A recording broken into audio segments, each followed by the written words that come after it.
150 years ago, the galaxy was a vibrant tapestry of 127 known intelligent species. Each one unique, they ranged from the lithe and graceful, to the bulky and slow, to the many-legged and terrifying. These beautiful and diverse races contributed their distinct cultures and voices to the galactic society.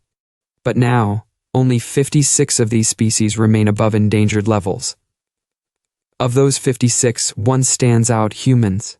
They are the species we all grew to fear above all else. Humans were the last species to join the galaxy before a cataclysmic event known as the Calamity. At first, they were a mystery. They kept much about themselves and their history hidden, which wasn't unusual. Many species, when confronted with the vastness of the galaxy, tended to withdraw slightly, realizing how small they were in the grand scheme of things. We didn't pry into their past. It seemed respectful, given their impressive status as a stellar empire. Despite their initial secrecy, humans spread across the galaxy with incredible speed. Within a decade, they were everywhere, on every planet, in every role. Their adaptability allowed them to thrive in diverse environments, and soon, they became a sizable minority throughout the galaxy. They were explorers, diplomats, traders, and warriors, integrating into every facet of galactic life. Even the militaristic species, like the Drum or the Lilagar, were impressed by the humans' combat abilities.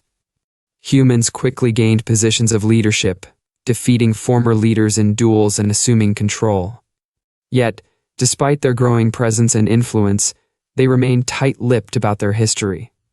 They would delve eagerly into the histories of others but rarely spoke of their own, only sharing the last few centuries of their rise as a united federation from a fractured species. Eventually, we all stopped asking. Then, 48 years after humanity's appearance, a new threat emerged. From a part of the galaxy long considered impenetrable due to its thick nebula and strange electromagnetic interference, the Grocs came. The galaxy had been at peace for over a millennium, and our societies had let their militaries decay, believing war to be a thing of the past. When the Grocs struck, we were unprepared. Chaos ensued as the Grocs rapidly expanded their empire, swallowing up 30% of the galactic arm before we could organize a proper defense. Humans were everywhere in this fight: combat medics, admirals, ship engineers, you name it. But as the decades dragged on, the war took a toll on even the strongest economies. After nearly 50 years of grueling combat, a human diplomat named Charles Matoran appeared before the Galactic Council with a bold proposition: let the humans take over the war effort. The suggestion was met with shock. Half of the galaxy was lost and ancient empires had fallen. Yet, we couldn't believe that the humans, who had already suffered massive losses, could possibly turn the tide. We argued, debated, and resisted for weeks, but Charles was resolute. She claimed her authority came from the highest levels of human leadership. Eventually, in a fit of frustration, she demanded, no longer asking, that leadership be transferred to humanity. What happened next was nothing short of astonishing. Within a week, a human fleet recaptured a sector we had been struggling to reclaim for months. The humans used nuclear weapons and light-speed missiles with a reckless abandon that bordered on insanity, obliterating Groc fleets with a ferocity we had never seen. Their tactics were brutal, but they produced results. With human leadership officially granted, they began a relentless campaign against the Grocs. In one short year, they had turned the tide, and within 4 years, the Grocs were fleeing. But the methods the humans employed turned our blood to ice. They unleashed biological horrors, twisted experiments, viral bombardments, and nanite swarms that stripped enemy fleets down to their metal skeletons. Entire worlds were turned into burning husks, and the Grocs were systematically annihilated. As the war dragged into its 7th year, the galaxy could barely stomach the atrocities being committed. The humans, however, were relentless. They accelerated particles to light speed to shatter planets, unleashed drone swarms to tear apart fleeing ships, and starved entire worlds by encasing them in impenetrable shields. The breaking point came when humans collapsed a star, turning it into a black hole that devoured an entire system. This act of destruction was too much, even for the Galactic Council, which condemned the humans.